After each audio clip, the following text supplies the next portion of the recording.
Hi Bachawari, welcome back to the channel Shipra Mishra. This is Shipra Mishra and I hope you guys are doing fine.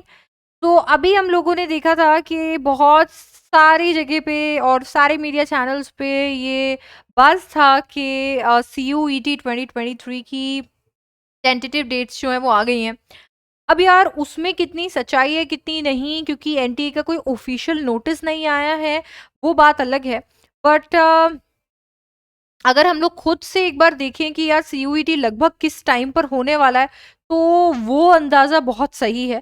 तो मुझे लगता है कि अगर हम ये मान लेते हैं कि फरवरी से एप्लीकेशन प्रोसेस शुरू हो जाएगा and mostly at the end of the may be in the third और फोर्थ वीक ऑफ अप्रैल आपके एग्जाम्स हो जाएंगे, या मान लीजिए बिगनिंग मान लेते हैं मई की, तो इससे एक कैलकुलेशन तो सीधी बैठ गई है कि आपके बोर्ड्स और आपके सीयूईटी के बीच में ज़्यादा गैप नहीं है। तो ऐसा नहीं है कि बोर्ड्स के बाद में आपको प्रिपेयर करने का टाइम मिलेगा सीयूईटी को, एंड दैट इज़ वाई अभी हमारे पास क्लियर कट कुछ महीने बचे हुए हैं जिनमें हमें प्रिपेयर करना है।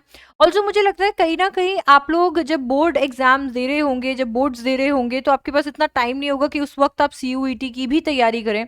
एट द सेम टाइम बहुत सारे ऐसे बच्चे हैं जो डिफरेंट कह सकते हैं एंट्रेंस एग्जाम्स लिख रहे हैं, जेई भी लिख रहे हैं, नीट भी लिख रहे हैं। तो बहुत कम आपको टाइम मिल पाएगा सीयूईटी के लिए अलग से प्रिपेयर करने का। तो मुझे लगता है कि अभी से आपको प्रिपेयर करना शुरू कर देना चाहिए। बट सबसे बड़ा क्वेश्चन जो आपके दिमाग में आएगा, किसी के भी दिमाग में आएगा, कि आखिरकार प्रिपेयर करना क्या है, सिलेबस क्या है। तो आज हम उसी के बारे में डिस्कशन करने वाले हैं। देखिए, बाकी अगर हम डोमेन सब्जेक्ट्स की बात करते हैं या फिर बाकी सारे जनरल टेस्ट की भी अगर हम बात करते हैं, तो हो सकता है कि एनटीए उसमें कोई ना कोई बदलाव लेकर आए।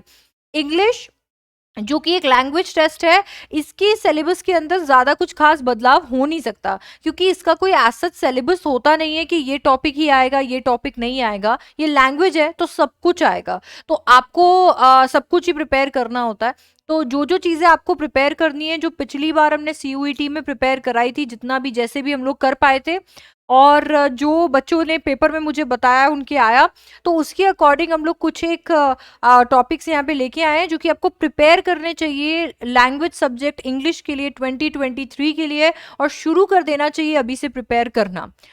हमने टॉपिक्स को 4 कैटेगरी के अंदर डिवाइड कर लिया है। सबसे पहली और बहुत ही इंपॉर्टेंट कैटेगरी रीडिंग कॉम्प्रहेंशन है। तो जिन लोगों को भी लग रहा है क्लास 12th के बाद में रीडिंग कॉम्प्रहेंशन से पीछा छूट जाएगा, ऐसा कुछ नहीं है।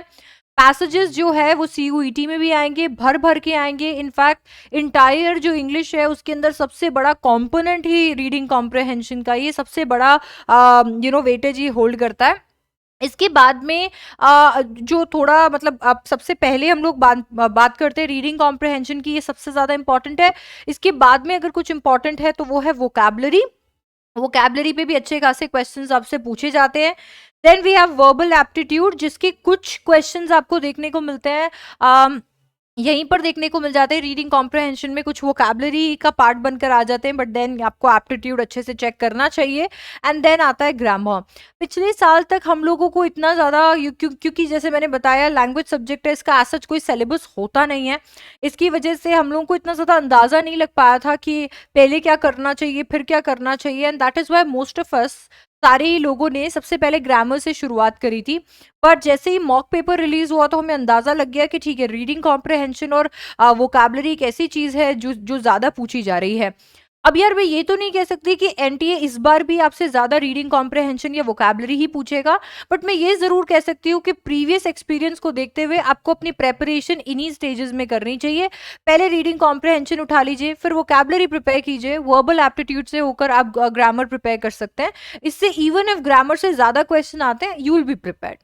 अब क्वेश्चंस कौन कौन से किस तरीके के आते हैं, देखिए डिस्क्रिप्टिव पैसेजेस आपसे पूछे जाते हैं, case based passage, literary passage आपसे पूछे जाते हैं। इसी के अंदर क्लोज टेस्ट और फिलर वर्ड्स भी आपको पूछ लिया जाता है।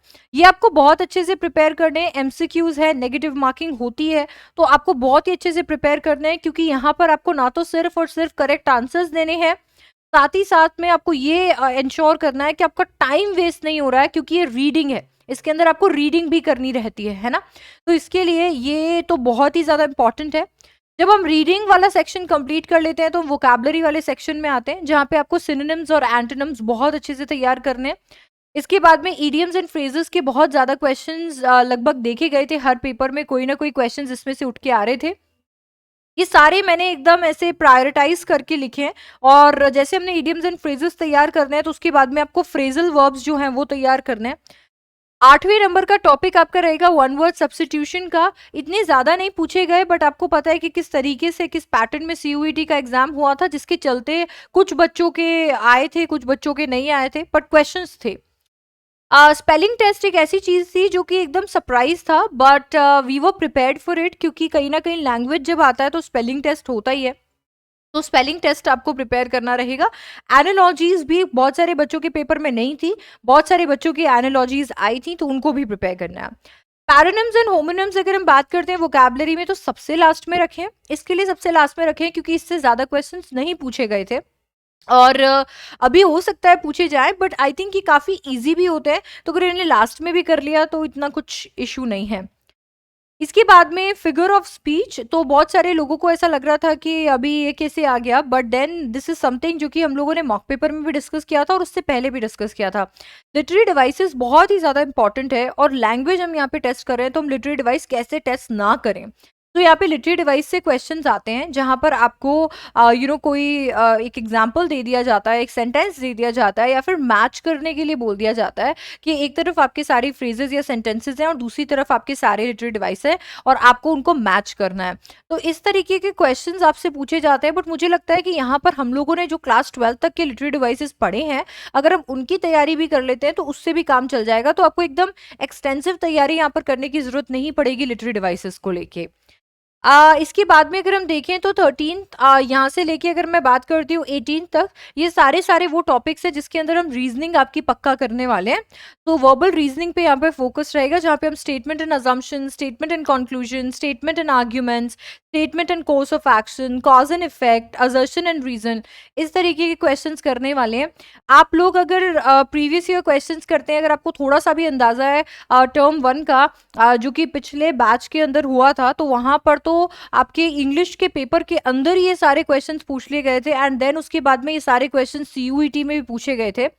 अलग से इन क्वेश्चंस को नहीं पूछा गया था, रीडिंग कॉम्प्रहेंशन का हिस्सा ही थे ये क्वेश्चंस, बट बहुत सारे बच्चे मुझे बता रहे हैं कि एकाध एग्जांपल्स कहीं ना कहीं देकर और फिर पूछ लिया था कि स्टेटमेंट एंड असर्शन या कुछ कॉम्बिनेशन देकर पूछ लिया था इनमें से कुछ क्वेश्चंस। अदरवाइज मैक्सिमम ये जो क्वेश्चंस है ये आपको रीडिंग कॉम्प्रहेंशन के साथ में देखने को मिलेंगे, क्योंकि आई थिंक जब तक आपको एक आइडिया नहीं होता है किसी टॉपिक का, तो आप ऐसे वाले क्वेश्चन कर भी नहीं सकते।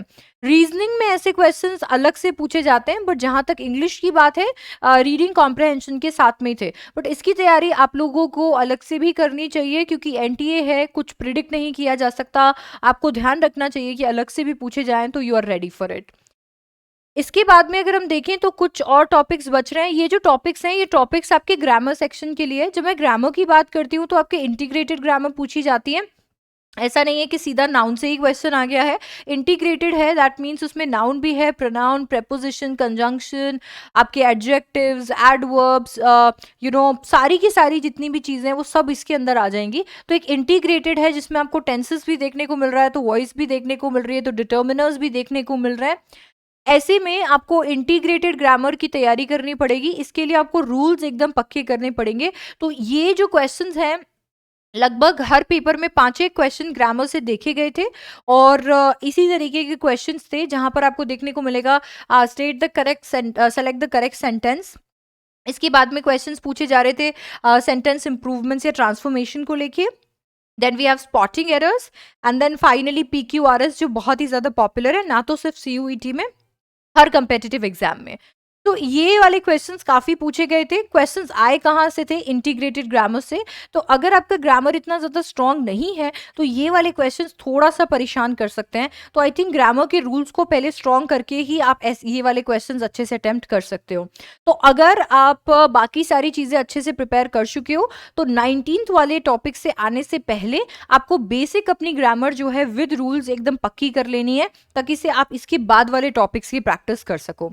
एक चीज याद रखना कि ये CBSE एग्जाम नहीं है जिसमें आप रट्टे लगा लोगे और लिख के आ जाओगे। ये एक ऐसा एग्जाम है, और खास करके क्योंकि लैंग्वेज है, तो एक ऐसा पेपर होने वाला है जहां पर आपकी एग्जिस्टिंग नॉलेज को चेक किया जाएगा। तो आप जितना ज्यादा चीजों के बारे में जानते हो लैंग्वेज में, उतना ज्यादा बेटर है। तो आपको यहाँ पर ये हर एक टॉपिक के बारे में पहले जानना पड़ेगा। अगर कोई अगर कोई ट्रिक है, अगर कोई टिप है, तो उसके बारे में आपको जानना पड़ेगा एंड देन उसके बाद में अच्छी खासी प्रैक्टिस जो है वो आपको करनी रहेगी एमसीक्यूज की। आपका सिलेक्शन बहुत ज़्यादा यहाँ पर इंपॉर्टेंट होता है कि कौन सा क्वेश्चन मुझे करना है और कौन सा क्वेश्चन नहीं करना है, क्योंकि नेगेटिव मार्किंग इन्वॉल्व होती है। ये सारे टॉपिक्स आज हमने जो डिस्कस किए हैं, चाहे एनटीए अलग से सिलेबस 2023 का लॉन्च करे चाहे नहीं करे, आई थिंक कि जो आपका लैंग्वेज का लगभग सिलेबस रहेगा वो यही रहेगा। इसके अंदर एज सच कुछ एडिशंस नहीं होंगे। फिर भी अगर एडिशंस होते हैं तो I will let you know. तो अभी आप अपने लैंग्वेज सब्जेक्ट की तैयारी करना शुरू कर सकते हैं, इन टॉपिक्स से आप शुरू कर सकते हैं। और मैंने एकदम सीरीज के अंदर क्रोनोलॉजिकली इन्हें फिक्स कर दिया है, तो आप एक एक एक एक करके इन्हें तैयार कीजिए। ये चैनल आपकी मदद करने के लिए हमेशा रेडी है। तो अगर आप भी चाहते हैं कि हम लोग यहाँ पर सीयूईटी एकदम ऐसे फुली फ्लेजेड तरीके से शुरू कर दें, तो फटाफट से चैनल को सब्सक्राइब कर लीजिए, वीडियो को लाइक कर दीजिए, ऑल्सो अपने फ्रेंड्स के साथ शेयर कर देना, ताकि से उन्हें भी एक अलार्म लगे कि बस अभी उठ जाओ और सीयूईटी की तैयारी करना शुरू कर दो। आप कमेंट सेक्शन में मेरे साथ चैट कर सकते हो, तो फटाफट से वहां पर भी कमेंट्स करो। और मैं आपसे मिलने वाली हूँ नेक्स्ट वीडियो में। Till then bye bye, take care.